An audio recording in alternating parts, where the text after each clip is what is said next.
A decorated war hero steps onto the sidewalk in his immaculate Class A uniform, medals gleaming in the crisp afternoon sun. He's there to conduct a high-level federal inspection of a struggling police precinct. But before he even reaches the front doors, a prejudiced patrol officer decides a black man couldn't possibly be a real army colonel. What happens next isn't just a mistake. It's a career-ending catastrophe. Stick around to hear how ultimate arrogance met the ultimate devastating dose of instant karma. The wind whipping off Lake Michigan carried the bitter chill of mid-October. Cutting through the streets of Oak Creek, a densely populated suburban district just outside of Chicago. For most, the biting cold was a nuisance, a reason to bury their chins deeper into their scarves.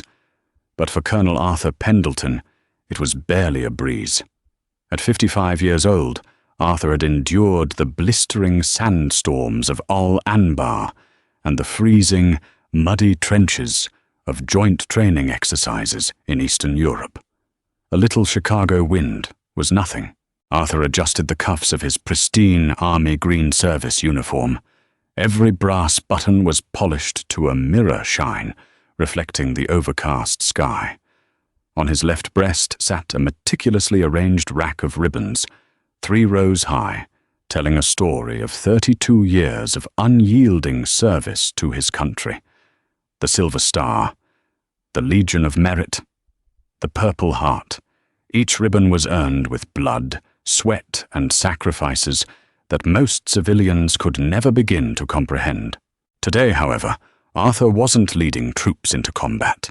He was on a completely different kind of mission.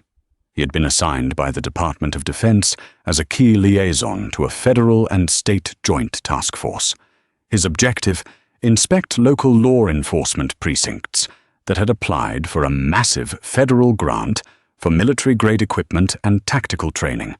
The 44th precinct of Oak Creek was on his list today. The precinct had a spotty record: rumors of civil rights violations, excessive force complaints, and deeply ingrained prejudice. Arthur's job was to observe, evaluate, and report directly to the Pentagon and the governor's office. He wasn't just a visitor. He was the man who held the precinct's future and its funding in the palm of his hand. Just 2 blocks away from the precinct, Arthur decided to stop for a moment. He checked his gold wristwatch, a retirement gift from a 4-star general he had served under, noting that he was exactly 15 minutes early for his scheduled sit-down with Precinct Captain Robert Mitchell. Arthur stood on the corner of Elm and 4th Street, waiting for the pedestrian light to change, his posture rigidly straight, projecting an aura of undeniable authority. Cruising down Elm Street in a marked Oak Creek police interceptor was Officer Gregory Higgins. Higgins was 34, thick-necked, and carried a permanent scowl that hinted at his general disdain for the world. He was a man who wore his badge not as a shield for the innocent, but as a weapon for his own ego. Beside him sat his partner, Officer Timothy O'Connor, a 23-year-old rookie who had been on the street for barely 6 months. Tim was a nervous kid, constantly walking on eggshells around Higgins, who had a reputation in the precinct for being old school, a polite euphemism for being aggressively prejudiced and quick to escalate. Higgins drummed his fingers on the steering wheel, his eyes scanning the sidewalks like a hawk looking for a mouse. He hated this neighborhood. He hated the changing demographics. And most of all, he hated anyone who looked like they didn't know their place. As the cruiser idled at the red light, Higgins's eyes landed on the corner. He saw a tall, broad-shouldered black man in a crisp military uniform, standing patiently by the crosswalk. Higgins squinted, his jaw tightening.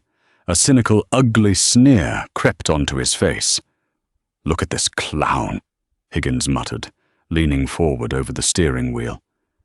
Tim blinked, looking up from the MDT screen. "Who? That guy on the corner?" "Yeah. The guy playing dress-up, Higgins sneered, shifting the cruiser into park even though the light was turning green. You see that? Full dress uniform, medals up to his collarbone. Who does he think he's fooling? Higgins. He looks pretty official, Tim said softly, his stomach already beginning to knot. He might actually be in the military.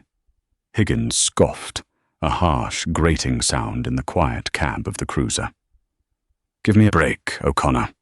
You think a guy like that, looking like that, is a full-bird colonel? Please. He probably bought that costume at a surplus store downtown, probably trying to scam free coffees or run some charity grift. Stolen valor. I hate these frauds. I'm gonna check him. Greg, man, we have a call holding on the west side. Tim started, but it was too late. Higgins was already throwing the cruiser into gear. He whipped the steering wheel hard to the right, tires squealing against the damp pavement, and aggressively pulled the heavy vehicle onto the sidewalk, blocking the crosswalk just feet away from Arthur. The lights flashed abruptly, painting Arthur's polished uniform in harsh strokes of red and blue. Arthur didn't flinch. He didn't step back. He simply lowered his gaze, his dark, calculating eyes meeting Higgins through the windshield. The colonel had spent decades reading the body language of insurgents, politicians, and raw recruits. It took him less than 3 seconds to read Officer Gregory Higgins. Higgins kicked his door open and stepped out into the biting wind, his hand instinctively resting on his duty belt, a classic intimidation tactic. He puffed out his chest, strutting toward Arthur with an arrogant swagger that practically oozed contempt. Tim scrambled out of the passenger side, staying a few paces behind, his eyes darting around nervously as a few pedestrians stopped to watch. "Hey, General Patton," Higgins barked, his voice dripping with condescension. "Where's the Halloween party?" Arthur stood completely still. He did not cross his arms. He did not raise his voice. He simply looked down at Higgins, who was a good 3 inches shorter than him. "Excuse me, officer," Arthur replied, his voice a deep, resonant baritone that commanded the space around them. It was calm, measured, and entirely devoid of fear. Higgins didn't like the tone. He expected panic. He expected submission. I said, "What's with the costume, buddy? You collecting donations for the Salvation Army or just trying to get a discount at the diner?" "This is an Army Green Service uniform," Arthur stated clearly, keeping his eyes locked on Higgins. "I am Colonel Arthur Pendleton, United States Army. I am currently on official federal duty. Now, unless there is a specific infraction you are investigating, I suggest you clear the crosswalk." Higgins let out a loud, mocking laugh, looking back at Tim. "You hear this guy, O'Connor? Colonel Pendleton. Right. And I'm the Queen of England." He turned back to Arthur, his expression hardening into a vicious glare. "Listen to me very closely, Colonel. I've been on this beat for 10 years. I know a scam when I see one. You think you can just slap on some fake medals and walk around my town impersonating a military officer? That's a crime. Impersonation is indeed a crime," Arthur replied smoothly. "However, I assure you, my commission is entirely real. If you require identification, I am happy to provide my Department of Defense credentials." Without waiting for permission, Arthur slowly and deliberately reached into his breast pocket. "Hey! Keep your hands where I can see them," Higgins shouted, taking a step forward and unsnapping the retention strap on his holster. The sudden escalation was jarring. Tim flinched, instinctively raising a hand to try and calm his partner down. "Greg, relax. He's just getting his ID," Tim hissed. But Higgins ignored him. Arthur's face remained a mask of pure stoicism. He withdrew a thick, leather wallet, flipped it open, and extended it toward Higgins. Inside was his DoD Common Access card, clearly displaying his rank, branch, and clearance level, alongside a specialized federal inspector badge. Higgins snatched the wallet out of Arthur's hand with unnecessary force. He barely glanced at the ID. In his mind, he had already decided this man was a criminal, and nothing as trivial as evidence was going to change his narrative. He flipped the wallet closed and shoved it into his own cargo pocket. "Looks fake to me," Higgins lied smoothly. "Probably printed it in a basement on 5th Street. Arthur's eyes narrowed slightly. "Officer, I strongly advise you to look at those credentials carefully. Furthermore, I require your name and badge number immediately. You are illegally detaining a federal officer." That was the trigger. Higgins felt a surge of hot rage. Nobody spoke to him like that. Nobody challenged his authority on his streets, least of all a black man he had already decided was beneath him. "Oh, you want my badge number?" Higgins sneered, stepping aggressively into Arthur's personal space. "How about I give you a pair of bracelets instead? Turn around and put your hands behind your back. You're under arrest." Tim stepped forward, panic finally breaking through his timidity. "Higgins! Wait, what are we charging him with? We can't just—" "Shut up, O'Connor!" Higgins roared, pointing a finger at his rookie. "He's under arrest for fraudulent impersonation, disturbing the peace, and failure to comply with a lawful order. Now secure the perimeter." Higgins grabbed Arthur's left shoulder, attempting to spin him around forcefully. Arthur, a man who had survived hand-to-hand combat in Fallujah, easily rooted his feet. Higgins pulled, but Arthur barely moved an inch. For a brief second, shock registered on Higgins's face. He realized he was dealing with someone who was physically far superior to him, but Arthur was also a man of immense discipline. He knew that resisting, even against an unlawful arrest, would only muddy the waters. It would give Higgins the excuse he desperately wanted to escalate to violence. More importantly, Arthur suddenly realized that this encounter was exactly what he had been sent to Oak Creek to find. He was supposed to inspect the 44th Precinct for civil rights violations and police overreach. The universe had just handed him a masterclass on a silver platter. Arthur relaxed his stance. He slowly turned around, placing his hands behind his back. "I am complying," Arthur said, his voice echoing in the quiet street. "But mark my words, officer. You are stepping over a line that you will not be able to uncross." "Save it for the judge, fake," Higgins growled, yanking Arthur's wrists together. The cold steel of the handcuffs bit into Arthur's skin, scraping against the immaculate fabric of his uniform. Higgins clicked them tighter than necessary, a petty display of dominance. "Walk," Higgins commanded, shoving Arthur toward the back of the cruiser. Arthur walked with his head held high. He didn't look at the small crowd of onlookers who had gathered, their phones out, recording the bizarre sight of a decorated military officer being shoved into a police car. He didn't feel humiliated. He felt cold, sharp clarity. The trap was set, and Officer Higgins had gleefully locked himself inside it. The back seat of the Oak Creek police cruiser smelled of stale sweat, cheap institutional cleaner, and the lingering odor of despair. It was designed to make the occupant feel small, trapped, and powerless. But as Arthur sat on the hard plastic bench, his hands cuffed behind him, he looked completely at ease. He sat with perfect posture, his eyes fixed dead ahead on the metal mesh cage separating him from the two officers. Higgins slammed the rear door shut, slapping the roof of the car in triumph before strutting around to the passenger side. He slid into the seat, a smug, self-satisfied grin plastered across his face. "Drive, rookie," Higgins commanded, adjusting his duty belt. "Let's take this hero back to the house." Tim put the car in gear, his hands trembling slightly on the steering wheel. He pulled away from the curb, his eyes constantly darting to the rearview mirror.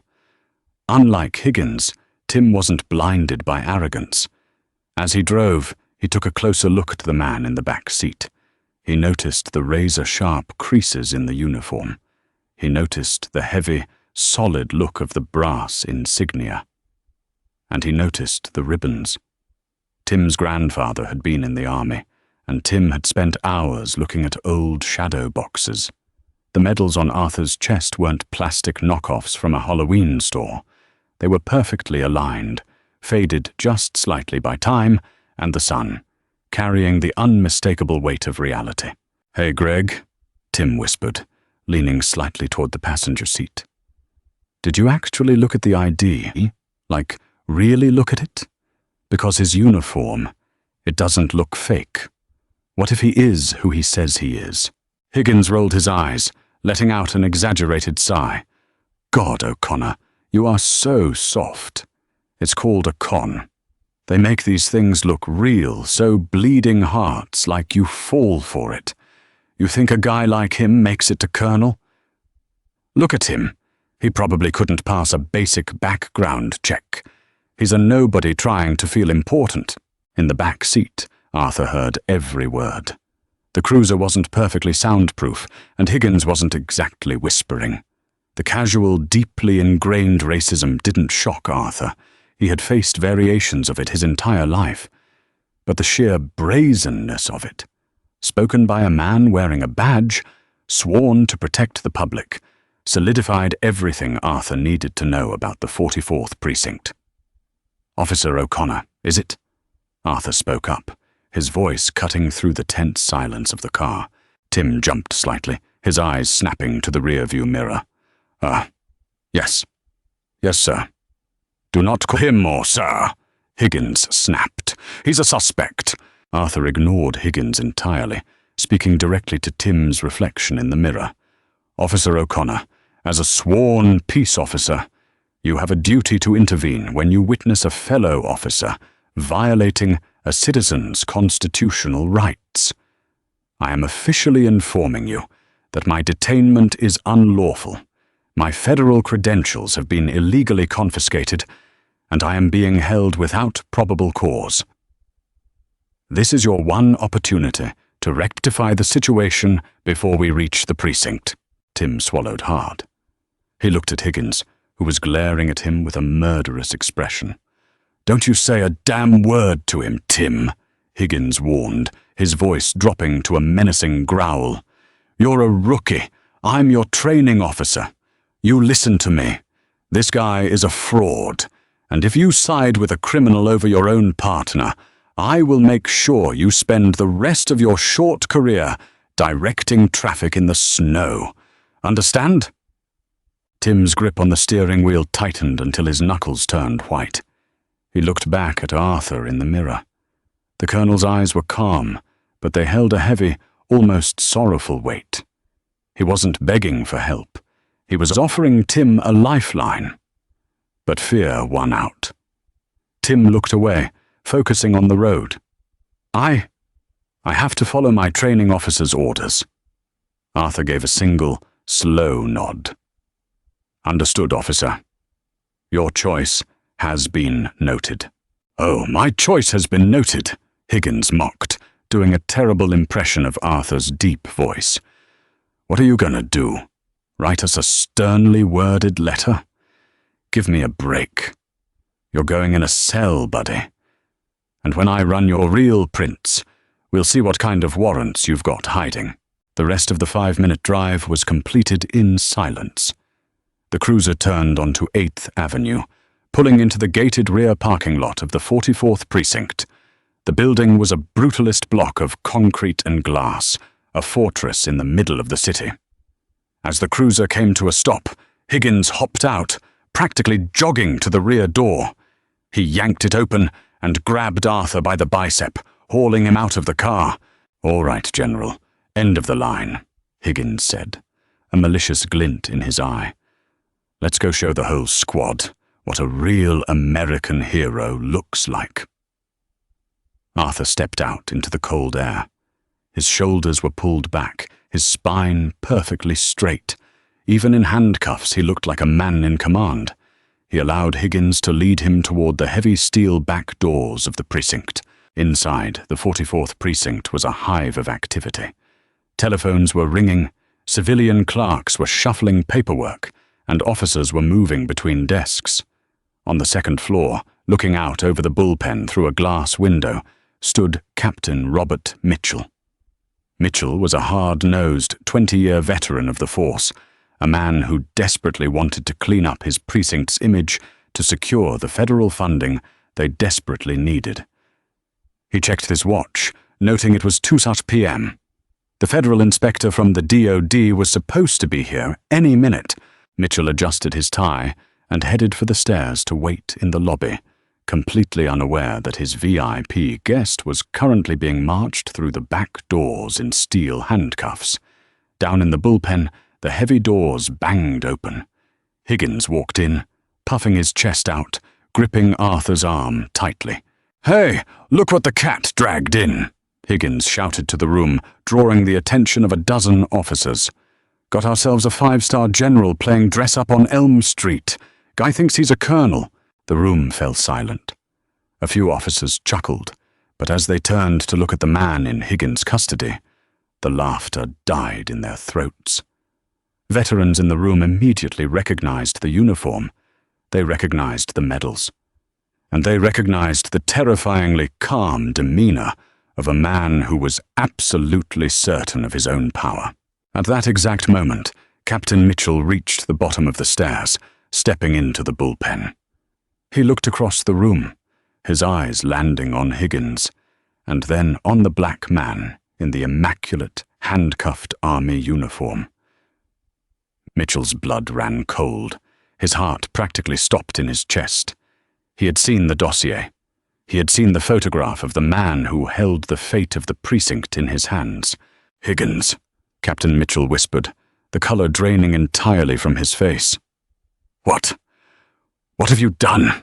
The bullpen of the 44th Precinct, usually a chaotic symphony of ringing phones, clattering keyboards, and overlapping dispatch radios, plunged into an absolute, suffocating silence.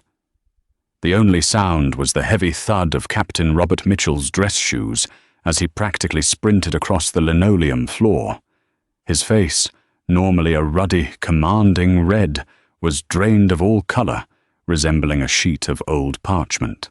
"Higgins!" Mitchell roared, his voice cracking with a mixture of raw panic and fury. "Take those cuffs off him right this second." Officer Gregory Higgins blinked, completely caught off guard. His smug smile faltered, replaced by a mask of utter confusion. He looked from his captain to the man in handcuffs, then back to his captain. "Captain, wait. You don't understand." Higgins started, his tone defensively casual, as if he were explaining a minor clerical error. "This guy is a fraud. We picked him up on Elm Street. He's wearing an army uniform, parading around like a full bird." "Shut your damn mouth!" Mitchell bellowed, stopping just inches from Higgins. Spit flew from the captain's lips, landing on Higgins's uniform shirt. "I said uncuff him. Now!" Higgins instinctively took a step back, shocked by the sheer venom in his commanding officer's voice. Sir, I have to process him.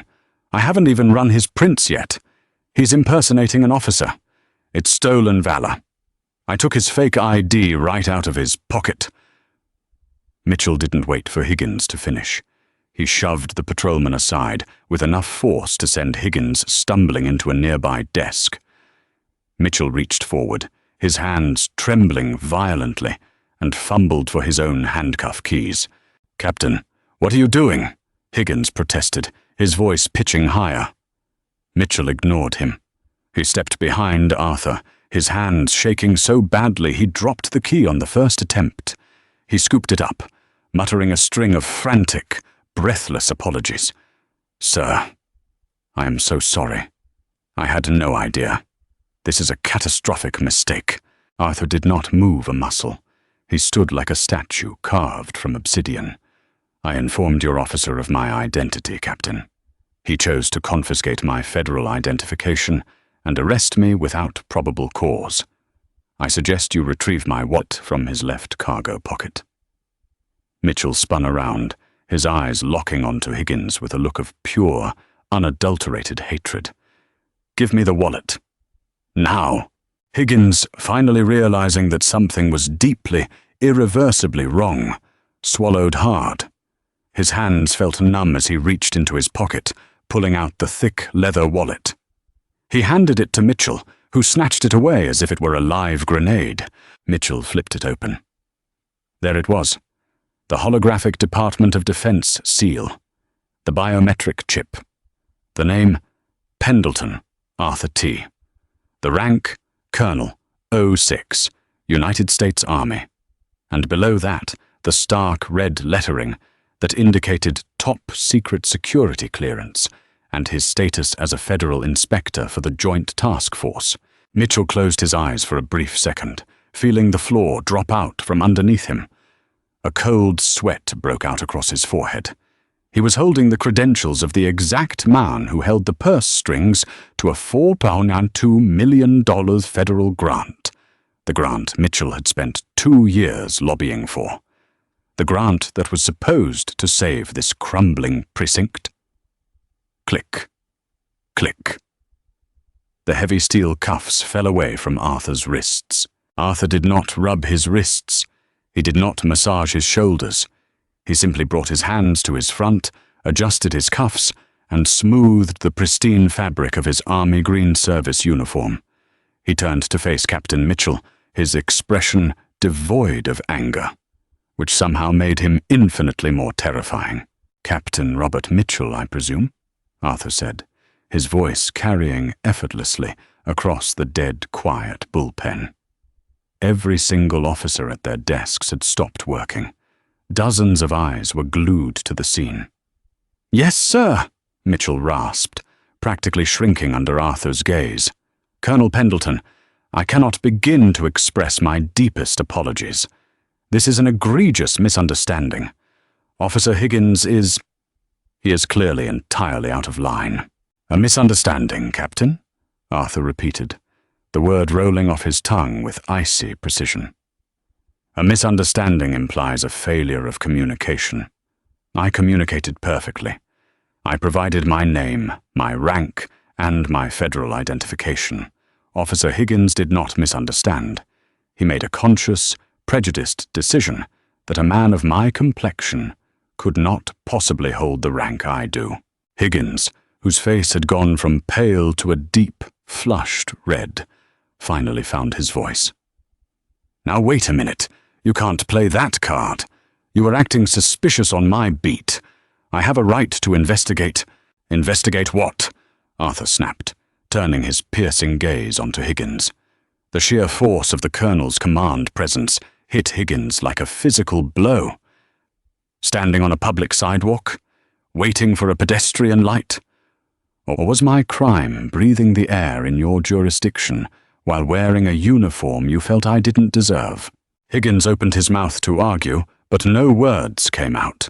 The crushing weight of reality was finally crushing his arrogance. He looked around the bullpen. The other officers, men and women he drank with, joked with, were staring at him like he was a dead man walking. Even Desk Sergeant Frank Rossi, a 30-year veteran who usually backed Higgins's aggressive tactics, was slowly shaking his head, his eyes wide with disbelief. "Sir, please," Mitchell pleaded, desperately gesturing toward the stairwell. "Let's step into my office. We can get you a coffee, sit down, and I promise you, I will handle this internal matter with the utmost severity." "You have my word." Arthur looked at the stairs leading to the private, soundproof sanctuary of the captain's office. Then he looked back at Mitchell. "No, Captain," Arthur said flatly. "We will not be going to your office." "Sir," Mitchell choked out, completely off balance. I really think it would be best if we discussed this privately." "I disagree," Arthur countered, squaring his shoulders. He took a slow, deliberate look around the bullpen, taking in the peeling paint on the walls, the overflowing filing cabinets, and the stunned faces of the patrol officers. "I was sent here by the Department of Defense and the Governor's office to evaluate the culture, discipline, and operational integrity of the 44th Precinct. I was supposed to conduct a formal sit-down with you, At 1400 hours, Arthur checked his gold wristwatch. It is currently 1406. My inspection has already begun, and I assure you, Captain, I have seen exactly what I needed to see right here on this floor. Mitchell looked like he might actually vomit. He wiped a hand across his sweating brow. Colonel, I beg you, this man doesn't represent this precinct, doesn't he? Arthur challenged, his voice rising just enough to command absolute attention. He operates in a marked vehicle with your precinct's seal on the door. He wields the authority granted by your command. Therefore, he is the exact representation of this precinct. Let us see how deep this rot goes. Arthur turned his attention back to Higgins, who was now sweating profusely, his hands twitching near his duty belt. Officer Higgins, Arthur said, taking one measured step toward the patrolman. You stated earlier that you were arresting me for fraudulent impersonation, disturbing the peace, and failure to comply. Can you cite the specific state stat for fraudulent impersonation of a military officer? Higgins swallowed, his Adam's apple bobbing violently. It's a federal crime, stolen valor. The Stolen Valor Act of 2013, Arthur corrected smoothly. A federal law that makes it a crime to fraudulently claim receipt of certain military decorations or medals with the intent to obtain money, property, or other tangible benefits. Tell me, officer, what tangible benefit was I attempting to obtain by standing on the corner of Elm and 4th Street? You could have been asking for discounts, or donations, Higgins stammered, grasping at straws. His voice lacked any of its previous bravado. It sounded weak, reedy, and pathetic. Assumptions are not probable cause, Arthur stated coldly. You conducted an illegal seizure under the 4th Amendment. You bypassed standard investigative protocol, failed to properly verify federal credentials, and resorted immediately to physical force and detainment. Furthermore, you unlawfully confiscated government property, my common access card. Arthur then shifted his gaze slightly, looking past Higgins to the young rookie who had been standing silently near the back doors, trying to make himself invisible. Officer O'Connor, Arthur called out. Tim flinched violently, as if he had been struck by lightning. He stepped forward, his face completely devoid of color. Yes, sir.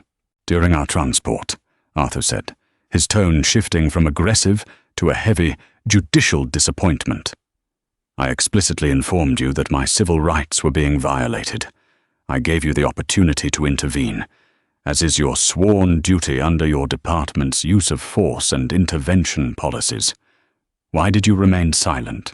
Tim's eyes darted frantically between Arthur and Higgins before dropping to the floor. He's my training officer, sir. He told me to keep quiet. I was scared for my job. Arthur nodded slowly. Fear of a corrupt superior is a common excuse, Officer O'Connor. It is also entirely unacceptable. A badge does not grant you the luxury of cowardice.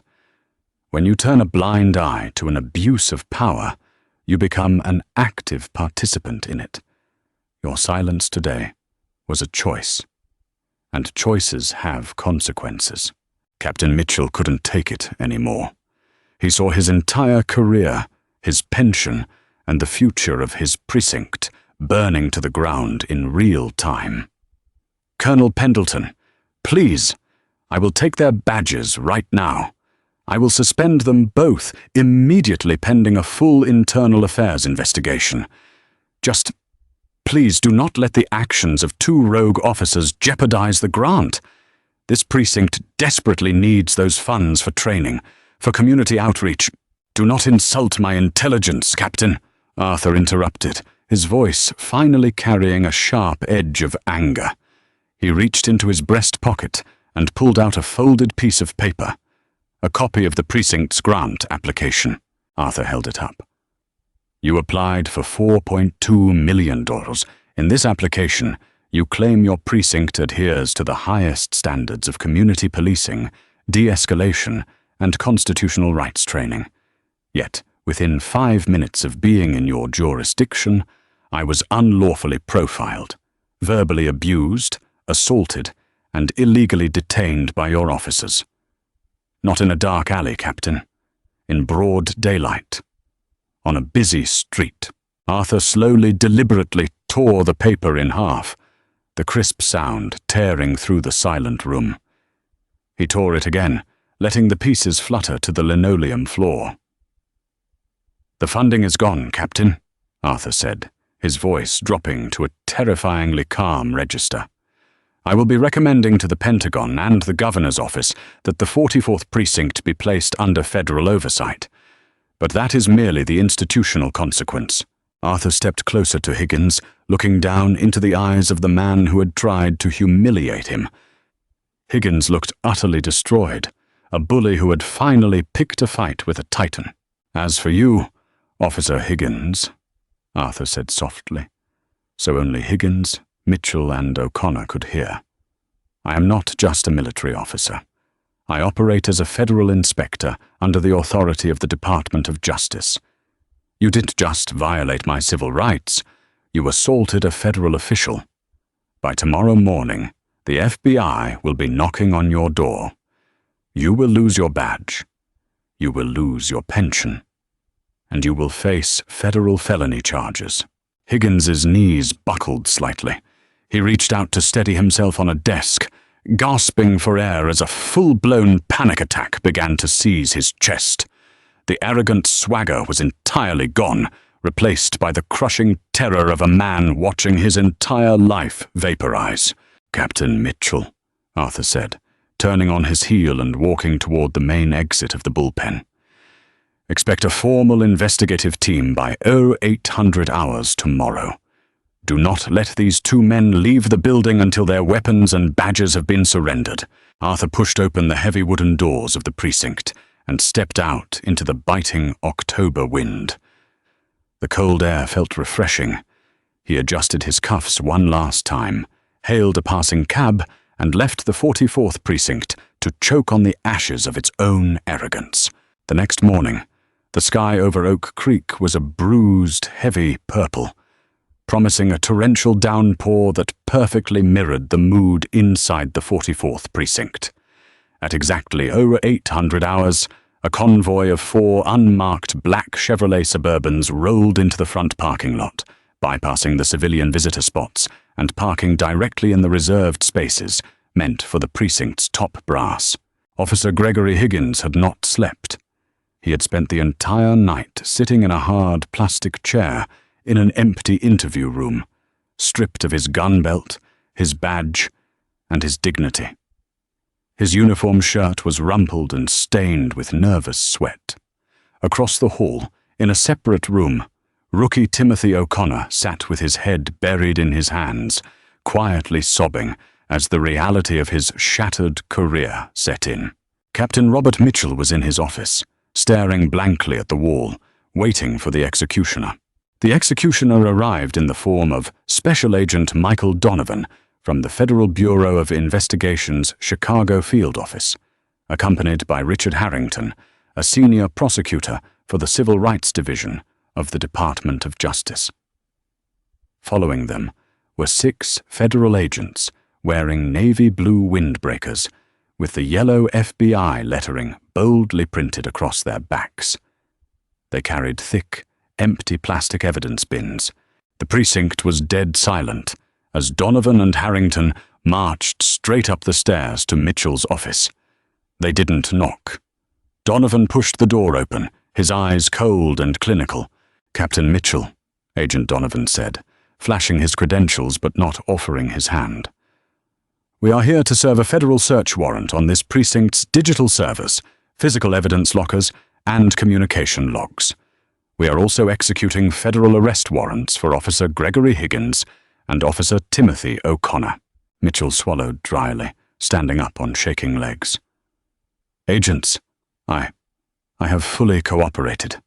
I secured their weapons and badges last night. They are in holding rooms 1 and 2. I want to emphasize that the 44th Precinct does not condone. Save the public relations speech for the mayor, Captain," Harrington interrupted, his voice sharp enough to cut glass. "You oversaw a department where a patrolman felt comfortable enough to publicly assault a decorated military officer and federal inspector in broad daylight. You fostered this culture. The Department of Justice is initiating a pattern or practice investigation into the entirety of the Oak Creek Police Department, starting right here." Mitchell collapsed back into his chair, the last remaining shreds of his 20-year career dissolving before his eyes. He knew what a pattern or practice investigation meant. It meant federal consent decrees. It meant the DOJ taking over his precinct. He was finished. Downstairs, the heavy metal door to interview room 1 clicked open. Higgins looked up, his bloodshot eyes widening in terror as 2 FBI agents stepped in. "Gregory Higgins," Agent Donovan said, stepping in behind them. "Stand up and place your hands behind your back." Higgins scrambled to his feet, his chair scraping violently against the linoleum. Wait, I want my union rep. Gary Caldwell is supposed to be here. I have rights." "Mr. Caldwell was notified," Donovan replied smoothly.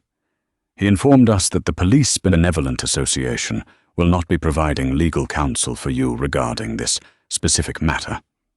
It seems assaulting a federal official operating under a Pentagon directive violates a few clauses in your union protection agreement. Turn around." Higgins's jaw dropped.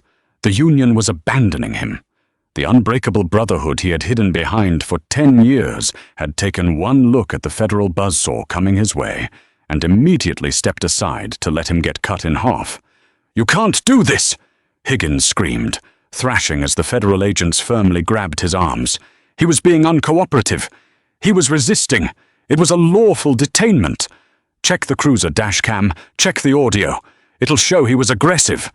Prosecutor Harrington stepped into the doorway, holding a transparent evidence bag containing a small, black USB drive. A grim, satisfied smile touched the corners of his mouth. "We did check the dash cam, Mr. Higgins," Harrington said quietly. "In fact, our cyber forensics team secured the Oak Creek Central server at 0300 hours this morning, and it's a good thing we did, because at 0415, someone using the dispatch terminal tried to remotely wipe the hard drive in your cruiser. That's a federal obstruction of justice charge." Higgins went entirely still, the blood draining from his face. "Furthermore," Harrington continued, stepping closer, "Officer O'Connor was so nervous during your little joyride with Colonel Pendleton, he forgot to mute the cabin microphone. We have crystal clear, high-definition audio of every racist, arrogant, and legally damning word you said, while a federal inspector was sitting in the back seat. You handed us a textbook violation of 18 U.S. Code. Section 242. Deprivation of rights under color of law. We didn't even need to build a case. You gift-wrapped it." The cold, heavy steel of federal handcuffs clicked around Higgins's wrists, biting into the exact same spots where he had viciously cuffed Colonel Pendleton just a day earlier. The poetic justice was not lost on him. It was a physical weight, dragging him down into an abyss of his own making. As Higgins was marched out of the interview room, he caught a glimpse of the bullpen. The same officers who had laughed at his jokes and turned a blind eye to his brutality were now staring at him with a mixture of disgust and self-preservation. Nobody spoke. Nobody offered a nod of solidarity. He was a radioactive pariah. Outside, a crowd had already gathered. News vans from local Chicago affiliates had caught wind of the FBI raid. Camera flashes strobed through the grey morning light as Higgins was shoved into the back of the federal SUV. He squeezed his eyes shut, trying to block out the reality that his life as a free man, as a man with power and a badge, was permanently over. 9 months later, the atmosphere inside the United States District Court for the Northern District of Illinois was practically vibrating with tension.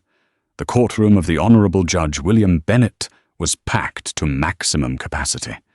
Civil rights activists, local politicians, military personnel, and rows of reporters sat shoulder to shoulder, waiting for the climax of a trial that had become national news. At the prosecution table, Richard Harrington organized his meticulously arranged folders. At the defense table sat Gregory Higgins. Higgins looked like a ghost of his former self. He had lost 20 pounds. His thick neck had shrunk, making his ill-fitting grey suit look hollow. His hair had thinned from the relentless stress. The arrogant sneer that had once been permanently plastered on his face was entirely gone, replaced by a hollow, dead-eyed stare of a man who had realized the universe did not, in fact, revolve around him. Sitting quietly in the second row of the gallery was Colonel Arthur Pendleton. He wasn't in uniform today. He wore a perfectly tailored charcoal civilian suit, a subtle American flag lapel pin the only indicator of his service.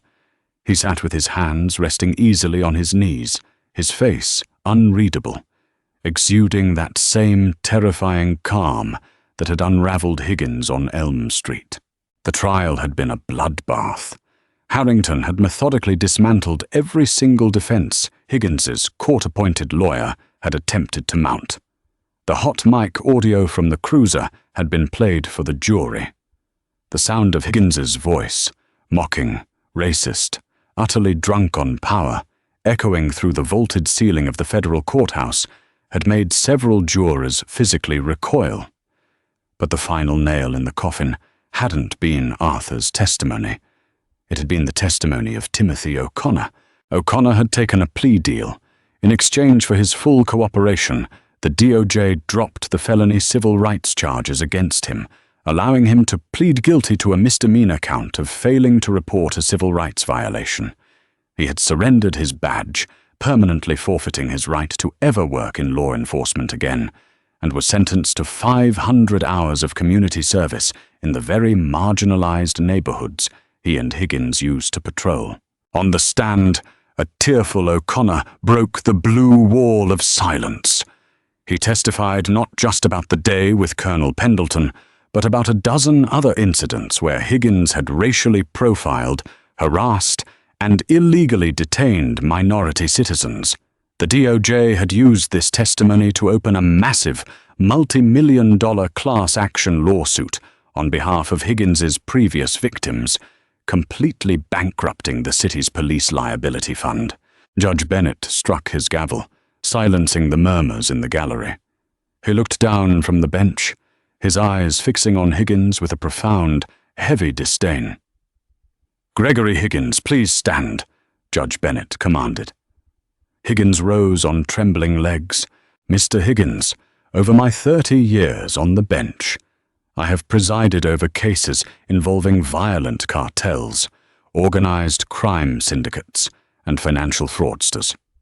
But the crimes committed by those individuals, heinous as they are, do not strike at the very foundation of our democracy the way your actions have." Judge Bennett leaned forward, his voice echoing with righteous authority. "You were given a badge, a firearm, and the profound trust of the public.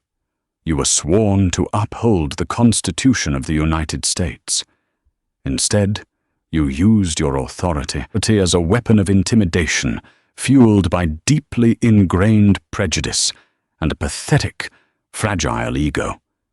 You looked at a decorated military officer, a man who has bled for the freedoms you so casually abused, and you saw only a target for your bigotry."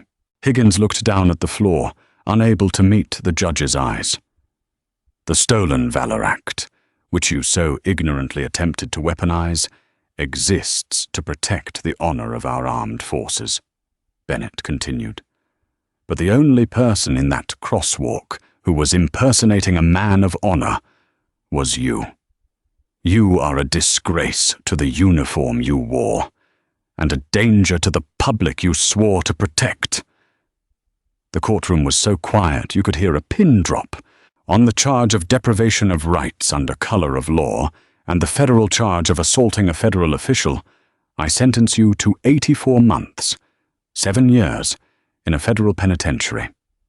This sentence is to be served without the possibility of early parole. Upon your release, you will be subject to 3 years of supervised probation.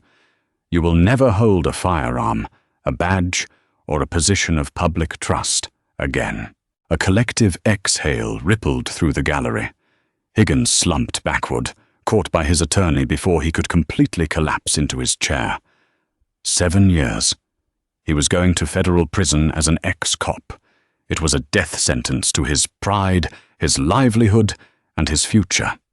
The karma he had earned was absolute, surgical, and devastating. As the bailiffs moved in to handcuff Higgins and lead him away, Arthur stood up from his seat. He didn't gloat. He didn't smile. He simply watched the man who had tried to destroy him be led out of the courtroom in chains. Later that afternoon, Arthur took a taxi back out to Oak Creek. The weather was entirely different from that freezing October day.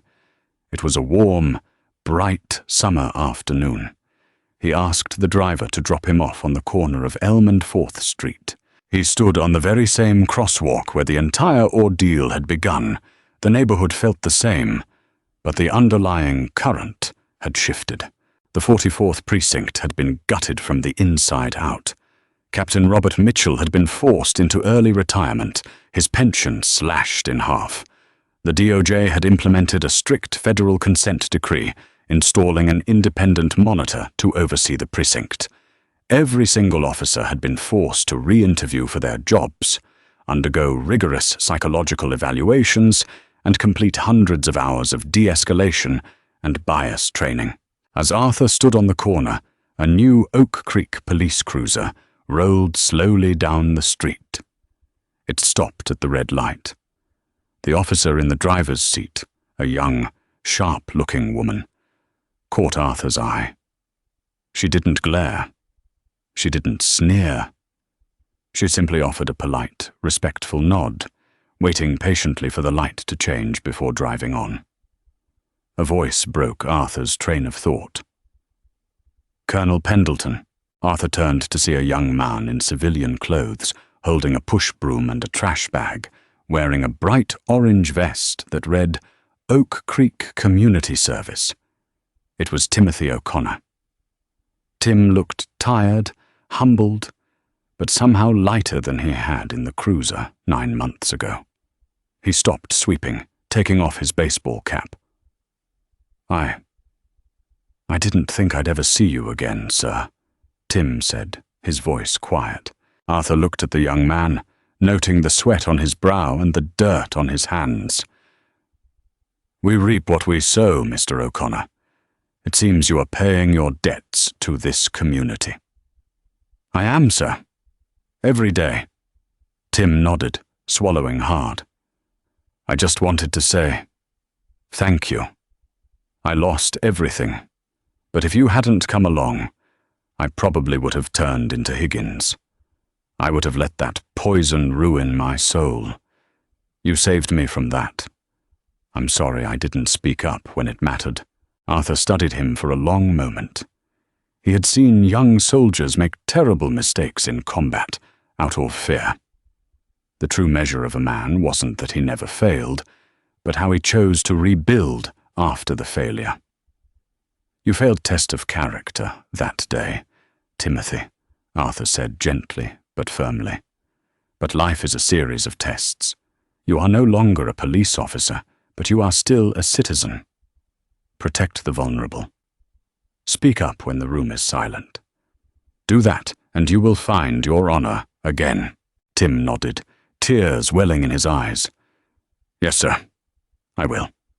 Arthur turned and began to walk down Elm Street, his posture just as straight and commanding in a civilian suit as it was in his army greens. He had come to Oak Creek to inspect a broken system, to find the rot hidden beneath the surface. He had found it, and he had dragged it out into the blinding light of justice. Sometimes, arrogant men believe they are invincible because they carry a badge and a gun. They forget that true power doesn't come from intimidation. It comes from discipline, honor, and the unwavering truth. Officer Gregory Higgins learned that the hard way, destroyed by the very authority he thought he controlled. Colonel Arthur Pendleton didn't just break a corrupt cop, he reset the scales of justice for an entire city, proving once and for all that nobody is above the law. What a spectacular downfall! Higgins thought his badge gave him a free pass to bully the innocent, only to realize he had picked a fight with a titan of federal authority. Watching a corrupt system collapse under the weight of its own prejudice is the ultimate form of real-life justice. Karma didn't just knock on his door, it kicked it off the hinges.